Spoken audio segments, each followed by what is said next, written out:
এই যে তুমি বারবার চলে যাই বলো, ধরো তুমি চলে গেছ, খানিকক্ষণ পর ফিরে এসে যদি দেখো কষ্টে ভিজে যাচ্ছে আমার বুক, আমার চোখের দিকে তাকিয়ে তুমি কি তখন মুখ লুকাতে পারবে?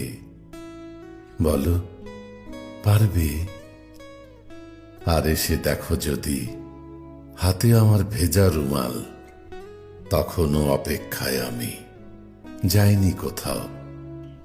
যদি বলি এলে কেন, চাই না তোমায়, চলে যাও যেখানে ছিলে, আমাকে জড়িয়ে না ধরে তখন তুমি পারবে? বলো, পারবে? এই যে আমাদের কাছে আমিও আসি আর তুমিও আসো, এ কথা তো জানে 10 জনে।